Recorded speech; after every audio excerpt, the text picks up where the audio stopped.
उत्तर प्रदेश में अपराध किया तो अंजाम सिर्फ और सिर्फ द एंड होगा। गाजियाबाद के खोड़ा इलाके में जिस बेखौफ अंदाज में 17 साल के मासूम सूर्या चौहान को सरेआम चाकुओं से गोद कर मार डाला गया, आज उस हत्याकांड के मुख्य आरोपी का अंत हो चुका है। एक रोती हुई मां ने अपने कलेजे के टुकड़े को खोने वाली मां ने मुख्यमंत्री योगी आदित्यनाथ और यूपी पुलिस से गुहार लगाई थी, उसके बेटे के कातिलों का एनकाउंटर होना चाहिए। और देखिए, महज कुछ घंटों के भीतर योगी की पुलिस ने उस मां की मुराद पूरी कर दी। सूर्या का मुख्य कातिल 50,000 का इनामी असद पुलिस मुठभेड़ में ढेर हो चुका है। पूरी कहानी को समझने के लिए थोड़ा पीछे चलिए। त्योहार का दिन था, बकरीद के मौके पर गाजियाबाद का खोड़ा इलाका चहल पहल से भरा था।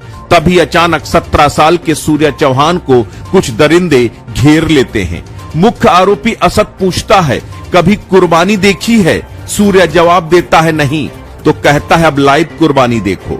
उसके बाद दरिंदगी की इंतहा पार करते हुए आरोपी असद अपने साथियों के साथ मिलकर सूर्या को चाकुओं से गोद डालता है और कहते हैं अब हुई कुर्बानी पूरी।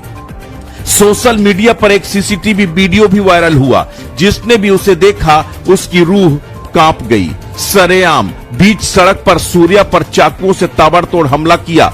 सूर्या तड़पता रहा, जान की भीख मांगता रहा, लेकिन इन बेरहम कातिलों का दिल नहीं पसीजा। इस हत्याकांड का मास्टरमाइंड था असद। हत्या के बाद पूरी यूपी में हड़कंप मच गया। योगी आदित्यनाथ के राज में ऐसी दुस्साहसिक वारदात, पुलिस तुरंत एक्शन में आई। 3 आरोपी पहले ही दबोचे जा चुके थे, लेकिन मुख्य आरोपी असद पुलिस की गिरफ्त से दूर भाग रहा था। उस पर 50,000 रुपए का इनाम घोषित कर दिया गया।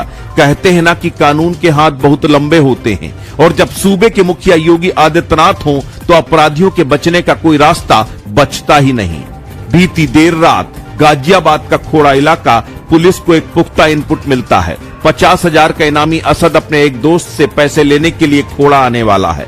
उसका प्लान था पैसा मिलते ही वो शहर छोड़कर हमेशा के लिए रफू चक्कर हो जाएगा। लेकिन योगी की सिंघम पुलिस ने पहले ही चक्रव्यूह रच दिया था।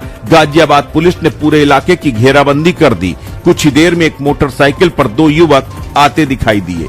पुलिस ने हाथ दिखाकर उन्हें रुकने का इशारा किया। बस यहीं असद ने अपनी जिंदगी की सबसे बड़ी भूल कर दी। खुद को घिरता देख असद ने आत्मसमर्पण करने के बजाय सीधे ड्यूटी पर तैनात पुलिस कर्मियों पर गोली बरसानी शुरू कर दी। पुलिस ने भी अपनी आत्मरक्षा में तुरंत मोर्चा संभाला, जवाबी फायरिंग शुरू कर दी। दोनों तरफ से गोलियां चल रही थीं। इसी दौरान पुलिस की एक गोली असद को जा लगी। वो लहूलुहान होकर वहीं गिर पड़ा। इस मुठभेड़ में यूपी पुलिस का एक जाबाज कांस्टेबल भी घायल हुआ। असद को तुरंत अस्पताल ले जाया गया, लेकिन डॉक्टरों की तमाम कोशिशों के बाद भी वो बच नहीं सका। इलाज के दौरान उसकी मौत हो गई। घटना स्थल से पुलिस ने वो मोटरसाइकिल, वो देसी पिस्तौल बरामद कर ली, जिससे असद ने पुलिस पर फायर किया था। हालांकि उसका एक साथी अंधेरे का फायदा उठाकर भागने में कामयाब रहा, जिसकी तलाश में पुलिस कॉम्बिंग कर रही है। लेकिन इस एनकाउंटर ने एक बात साफ कर दी, यूपी में अपराधियों का यमराज सायरन बजाकर चलता है। सूर्या की मां की आंख से बहने वाले आंसुओं का हिसाब योगी की पुलिस ने चुकता कर दिया। एक मां की मुराद पूरी हो गई, एक बेगुनाह बेटे की आत्मा को शांति मिली। अपराधियों के लिए उत्तर प्रदेश पुलिस का साफ संदेश है, या तो अपराध छोड़ दो या फिर यूपी छोड़ दो, नहीं तो अंजाम भुगतने के लिए तैयार रहो। कमिश्नरेट गाजियाबाद के अंतर्गत थाना खोड़ा क्षेत्र में 28 तारीख को एक दुखद घटना कारित हुई थी, जिसके अंतर्गत असद नामक युवक के द्वारा सूर्या चौहान व्यक्ति जो युवक था उसको चाकू मार दी गई थी। इलाज के दौरान सूर्या चौहान की डेथ हो गई थी। परिजनों की तहरीर के आधार पर पुलिस द्वारा तत्काल मुकदमा पंजीकृत किया गया था, जिसमें 5 लोगों को अभियुक्त बनाया गया था। इसमें से पुलिस द्वारा तत्काल 3 अभियुक्तों की गिरफ्तारी कर ली गई थी।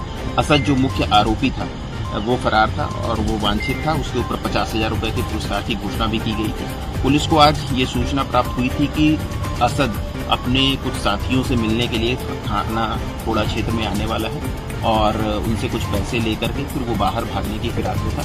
पुलिस द्वारा इस सूचना के आधार पर तत्काल कार्रवाई करते हुए इस पूरे क्षेत्र में लगातार कॉम्बिंग की जा रही थी और बैरियर लगाकर चेकिंग की जा रही थी। इसी क्रम में वसुंधरा क्षेत्र में ये असद अपने एक साथी के साथ बाइक से आता हुआ दिखाई देता है। पुलिस टीम के द्वारा उसे रोकने का प्रयास किया जाता है और चेतावनी दी जाती है।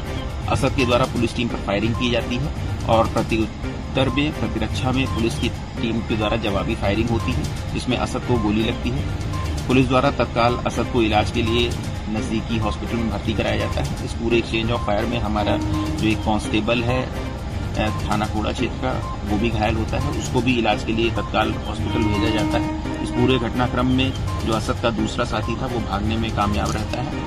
असद के पास जो बाइक थी वो बरामद होती है और जो उसकी कंटीमेट पिस्टल है उसको भी बरामद कर लिया गया है।